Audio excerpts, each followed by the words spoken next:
It's no secret that the series, The Chosen, has been a huge success.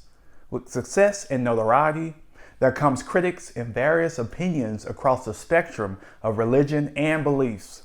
Dallas Jenkins, who's the creator, director, and writer of The Chosen, has come under fire several times because of his tactics, beliefs, and much more. But this video will not be about the perceived wrongdoings of Dallas, but about the complete dismissal of the show by world-renowned author and pastor Voddie Baucham. Voddie sat down with the host of the Babylon Bee podcast and discussed his reason for not watching the hit series, and that's what I'll be reacting to in this video.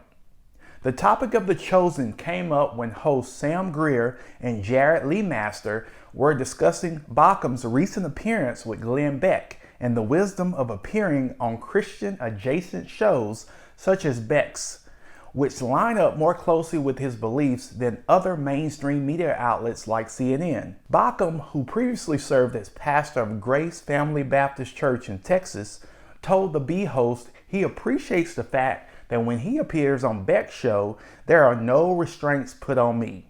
So without further ado, let's get into the short clip of Baucham talking about The Chosen with the Babylon Bee host. That's another deal. You asked me about my line. You said The Chosen. That's a line you draw. That's a line I draw. Yeah. Have you seen The Chosen? Have you watched it? Yeah, I'm watching. 2CV, man. Second 2CV. violation. Oh, okay. Yeah. You're a No 2CV 4CV, guy. no Gotcha. 2CV. Yeah. Gotcha. So, you know, Gotcha. so yeah, I do that. Again, you asked about my lines. That's one of my lines, you know, and that series portraying there. Jesus as idolatry or portraying Jesus as portraying Jesus graven as image. idolatry and then, you know, I get that. some of the, The Chosen is the first ever multi-season show about the life of Jesus, and as previously mentioned, it has garnered lots of criticism. I've only watched a few episodes of the show, but I know that what remains true is that the living Word of God will never be overtaken or watered down, no matter how hard someone tries. I'm not saying that The Chosen is watered down, but we all need to challenge ourselves to dive deeper into the Word of God for our own sake. No TV series, movie, or pastor should ever be a replacement for studying the Word of God. As I tell you this, I must constantly remind myself of this because my flesh easily gets in the way of spending quality time with God. Dallas Jenkins actually responded to Voddie, and here's specifically what he had to say. I love Voddie Baucham, but I think this take is misapplied.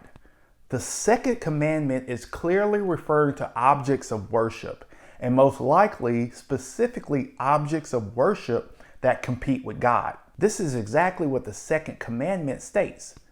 You shall not make for yourself a carved image or any likeness of anything that is in heaven above, or that is in the earth beneath, or that is in the water under the earth. You shall not bow down to them or serve them, for I, the Lord your God, am a jealous God, visiting the iniquity of the fathers on the children to the third and the fourth generation of those who hate me, but showing steadfast love to thousands of those who love me and keep my commandments.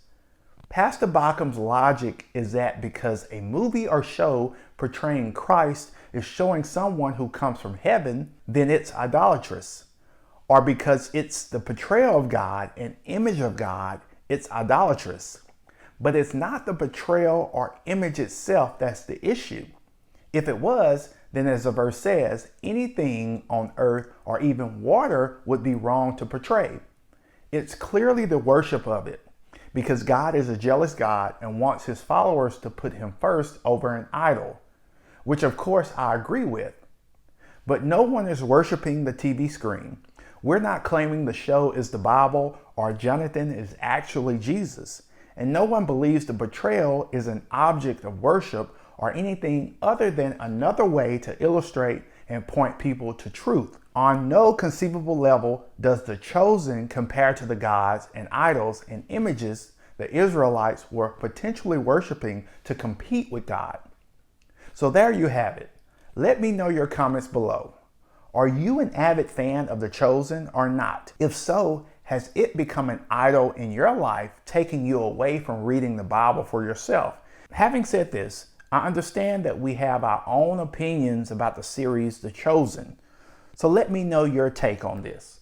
Thanks again for your support, and always strive to remain set apart. We'll talk soon.